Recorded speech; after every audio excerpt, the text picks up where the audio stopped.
Assalamualaikum warahmatullahi wabarakatuh. Assalatu wassalamu ala asrafil anbiya'i wal mursalin wa ala alihi washabihi ajmain. Yang saya hormati Umi Ana Mariati selaku guru pengampu mata kuliah filsafat pendidikan Islam dan teman-teman yang saya sayangi. Baiklah, perkenalkan nama saya Yolanda Diputri dari Fakultas Tarbiyah Prodi Pendidikan Islam Anak Usia Dini dari kelas 2A. Di sini, sebelum saya memasuki materi, ada baiknya kita mengucapkan minal aizin wal faizin karena kita masih dalam keadaan suasana Idul Fitri. Karena kita tidak dapat berjumpa secara langsung, jadi saya ucapkan di kesempatan ini. Baiklah, di sini saya akan menjelaskan tentang tujuan pendidikan Islam. Tujuan pendidikan Islam ini adalah salah satu materi yang sudah kita pelajari atau materi yang sudah kita bahas sebelumnya, dan sekarang akan saya jelaskan sedikit. Jadi mohon untuk teman-teman mendengar dan menyimak secara langsung karena ini sangat bermanfaat kepada kita, sangat dekat kepada kita. Oke, kita langsung masuk ke materi ya. Sebelum saya menjelaskan apa itu tujuan pendidikan Islam, akan saya jelaskan apa itu pendidikan sebelumnya.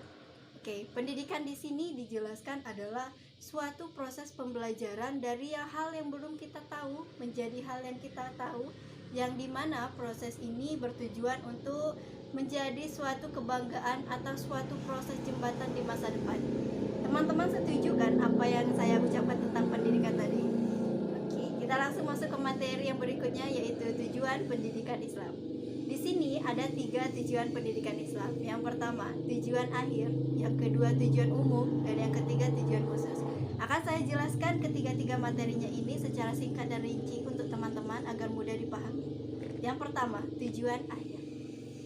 Tujuan akhir dari pendidikan ini adalah disamaratakan dengan tujuan kemanusiaan, tujuan akhir dari hidup manusia, yaitu untuk memperoleh kebahagiaan dunia akhirat. Tentu teman-teman semua ingin mencapai suatu kebahagiaan dunia dan akhirat kan? Nah, sama halnya dengan tujuan pendidikan Islam. Dia bertujuan untuk mengakhiri atau bertujuan untuk mendapat sebuah rumah terindah di salah satu surganya Allah. Hal ini dijelaskan dalam Quran surah Az-Zariyat surah ke-56 ayat ke-6. Kemudian untuk yang kedua, yaitu tujuan umum. Tujuan umum ini dijelaskan tujuan menuju tujuan salah satu jembatan untuk menuju ke tujuan akhir, di mana tujuan ini lebih melekat kepada memperbaiki akidah, memperbaiki akhlak, memperbaiki cara ucapan, di mana tanpa kita sadari tujuan ini akan menuju kepada tujuan akhir. Baiklah, yang ketiga yaitu tujuan khusus. Tujuan khusus ini sering disebutkan sebagai tujuan proses pembelajaran, proses belajar, di mana tujuan ini bisa berubah-ubah tergantung dengan umur seseorang, tergantung dengan di mana dia menempuh pendidikan, dan tergantung di mana lingkungan mana yang dia lakukan.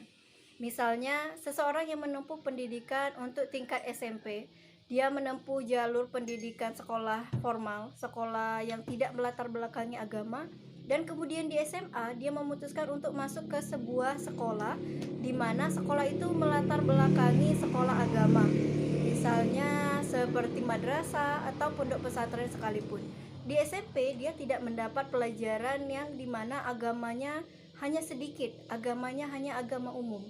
Sedangkan di SMA atau di madrasah dia harus menempuh pendidikan di mana agamanya dituntut untuk lebih tinggi lagi. Seperti itu. Jadi dia dapat berubah-ubah tergantung dengan umur seseorang tersebut, tergantung dengan institusi mana yang dia masukkan pendidikan apa yang dia lakukan. Oke, itulah tadi materi dari tujuan pendidikan Islam. Untuk teman-teman, semoga dapat dipahami, semoga dapat diambil hikmah dari apa yang saya jelaskan tadi. Semoga kita mampu menempuh pendidikan menjadi orang yang lebih baik lagi dari hari ke harinya. Baiklah, mungkin ada salah kata atau salah penyampaian yang dari saya yang tidak enak di hati teman-teman atau kurang dimengerti oleh teman-teman. Saya mohon ampun kepada Allah, saya mohon ampun. Saya akhiri, wabillahi taufiq wa hidayah. Wassalamualaikum warahmatullahi wabarakatuh.